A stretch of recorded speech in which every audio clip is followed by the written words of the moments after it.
大家好，我是 Klaus。最近在中国，一群大学女生宿舍查寝的学姐火了，为首的人叫张美玉。我们先来欣赏一下这段影片。以后看清我们6个的脸，我们来了就是查寝了。看好工牌，除了我们6个，谁管你们都不好使，明白了吗？明白了。我介绍一下，这是咱生活女工部部长张美玉，叫学姐。学姐好。这垃圾袋挺能藏啊？这不是垃圾袋，那放那干啥呀？网友 Sophie 说，张美玉火了，但中国到处都是张美玉。这种底层互撕，有点小权力就会用到极致的小人心态无处不在。那个撕掉女人衣服的地铁管理员，那些掀摊打人的恶毒城管，以及政府办事窗口傲慢的小公务员，还有哪怕是单位看门的门卫，那感觉也是你大爷。如果谈到中国最大的问题，很多人可能会觉得是一个想当皇帝的包子，再深入一点，会觉得是独裁和专制的中共。但我认为中国最大的问题不是一个想当皇帝的包子，而是有成千上万乃至上亿个想当皇帝的中国人。中国不只是一个专制国家，而是无数个专制的小团体。一个省有一个省的皇帝，一个县有一个县的皇帝，一个公司有一个公司的皇帝，哪怕是一个小小的大学女工部都有一个皇帝。中国是一个金字塔的奴隶制度，从上到下一级级下来，每个人都能找到做皇帝的感觉，享受权力带来的一切。就算是到了最底层，也还有老婆孩子可以奴役。每个家庭都有一个皇帝，也就是所谓的家长制。所以我们都知道中国的家长控制欲比较强，而且家暴虐童非常普遍。中国的家长不能像西方那样跟孩子做朋友，做到平等的交流和沟通，根本的原因就在这里。整个中国是一个大金字塔，里面有很多无数个小金字塔，掌握最高权力的站在金字塔的顶尖，代表着最高权威。金字塔内的所有人都唯上是从，对权力既崇拜又敬畏，一切以权力大小来衡量社会地位和人生价值，这也就是官本位。但是用官本位来形容并不确切，因为这不只是在官场，而是存在于社会的方方面面。不管多大多小，只要有组织就会有权力，就会有官本位思想，就会有人做皇帝梦。就像这一位普通的中学校长，大家看他此时戴着墨镜，背着手，趾高气扬的心情，和秦王检阅百万雄师，包子在天安门城楼挥手的心情别无二致。经过上千年的熏陶，在金字塔的奴隶制度下，官本位的思想已经深入人心，受其毒害的人就在自己的势力范围内小金字塔内做皇帝。这也就是为什么很多中国人都有统治者的思维，比如中国人喜欢说我们中国怎么样怎么样，我们中国世界第一，我们有核武器，我们要打倒美帝，我们要武统台湾。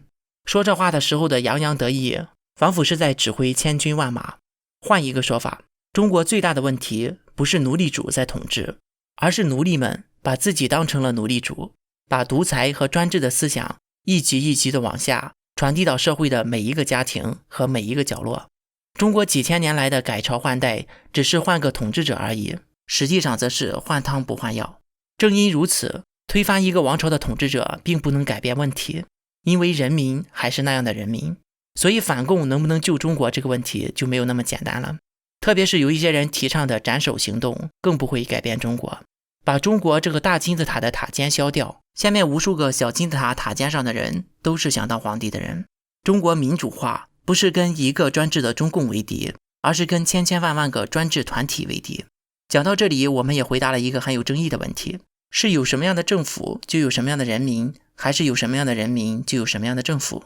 这当然是相互影响的，人民和政府像是在一个天平的两端，相互制衡，相互影响。但一旦天平滑向一端，另一端想改变回来就越来越难了。中国的人民有问题，而不只是中共有问题。如果只是中共有问题，那么反共的就一定是好人。但事实上，相信大家也有感触，不少反共的人士也有中共的恶习，甚至比中共还要专制。如果说中国民主化的道路如此艰难，那么中国的未来到底在哪里呢？100多年前，清朝遗老郑孝胥曾提出了著名的三共论：大清亡于共和，共和亡于共产，共产亡于共管。这三个预言前2个都已经实现了。1912年成立的中华民国继承了大清帝国，是亚洲第一个民主共和国。后来中共又推翻了中华民国大陆政权，建立中共国。还没有兑现的预言是第3句：共产亡于共管。共管指的是国际社会的共同管理。在1923年，由于中国法律废弛，财政紊乱，地方割据，盗匪横行，致使中国国际地位每况愈下。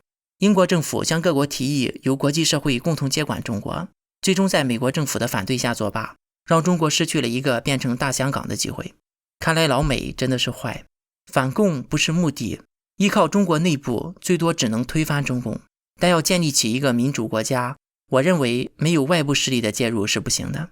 共管是唯一出路，单纯扶植都不行。就像是阿富汗人民被上千年的宗教洗脑，即便是盟军花费了10几年无数的财富，还训练军队，赠送武器，扶植了一个民主政府，但是很快就腐败了，不堪一击。就像当年美国扶持的国民党一样。这也就是为什么诺贝尔和平奖获得者刘晓波先生认为中国需要被殖民300年的原因。中国几千年的洗脑已经形成了一个互害的社会，没有诚信，只有算计，不讲原则，唯利是图，谁统治都会被腐化。不管是历史上的蒙族还是满清，不管是国民党还是共产党，谁都不行。中国这块土地近乎是被诅咒，哪怕是你在中国只生活过1天，你都很难摆脱这种诅咒。我这么说了，可能有些人不爱听了。就拿我自己来说，我出生在一个独裁家庭，我爸就是我家的皇帝，父母亲人唯利是图，在学校平时脏乱差，领导一来就大扫除，从小就人情世故，机关算尽。即便是我现在到了一个文明社会，还是很难摆脱身上的印记。假如我以后当了中国总统，中国人官本位思想深重，为了利益不择手段，金钱美女即便你不要也拼命的送，就算你不当皇帝，他们也会下跪喊万岁。如果我自己都没有信心，却说服别人有信心，那我跟在美国生活的反美教授告诉中国人美国不好，不要来美国有什么区别呢？我知道今天的节目可能让有些人不高兴，但我还是要讲，中国人就直接不要搞政治，只有强势的国际共管才能救中国。好了，下面进入网友互动环节。上一期视频我们从收入和寿命2个数据对比了中国人和海外华人的差距。网友大师兄妖怪被师傅抓走了说，离开了中国什么都不是的不是中国人，而是共产党。你是教师，出了国也可以做；你是运动员，出了国还可以继续做运动员；你是程序员，出了国也能找回自己的职业，等等诸如此类。但是如果你是书记，离开了祖国，你真的啥也不是。应该没有什么国家需要这个玩意儿。网友 Castle Frank 说，我可以很负责地说，绝大多数的中国人活得不如国外的一条宠物狗。这不是笑话或者污蔑，而是事实。国外有完善执行的动物保护法，宠物过度肥胖都算是种罪。中国人有这种切实保护其权利的法律吗？国外有专门为宠物狗建设完善的狗公园，中国人呢？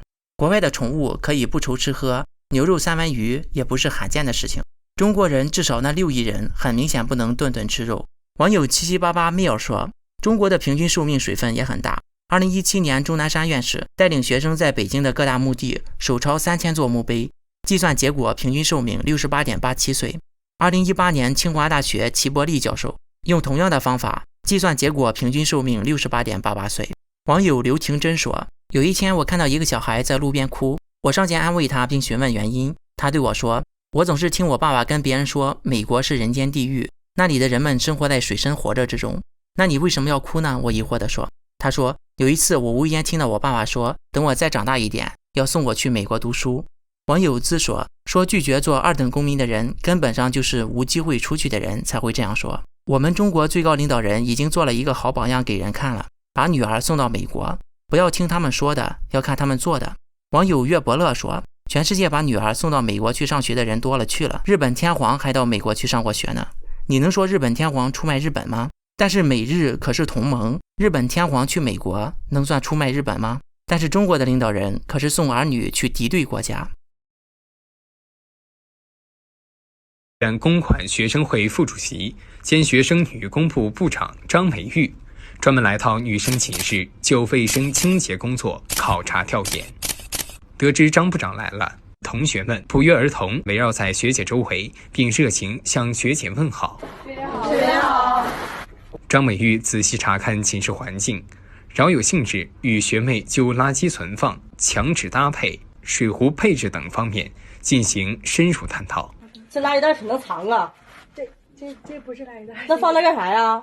张美玉说，要坚持以学生为中心的管理理念，全面落实学生会女工部规章制度，抓好、抓实、抓细寝室卫生清洁工作，不断提升同学们的获得感、幸福感、安全感。张美玉强调，必须始终坚持女工部对女生寝室的绝对领导，自觉维护女工部权威和部长地位，牢记使命，勇于担当，努力推动高质量女生寝室建设迈向新台阶。同学们一致表示，坚决听从女工部和张部长指挥，不断加强思想认识，不断增强业务水平，为建设高质量女生宿舍贡献女生力量。张美玉离开寝室时，受到同学们热情欢送。学姐再见，说再见呢。谢谢再见。女工部副部长冯双双、景雨桐、李佳庆、范新月、宋文静陪同考察。好了，本次节目就到这里，欢迎点赞、留言、订阅和分享。我是 Klaus，我们下次再见。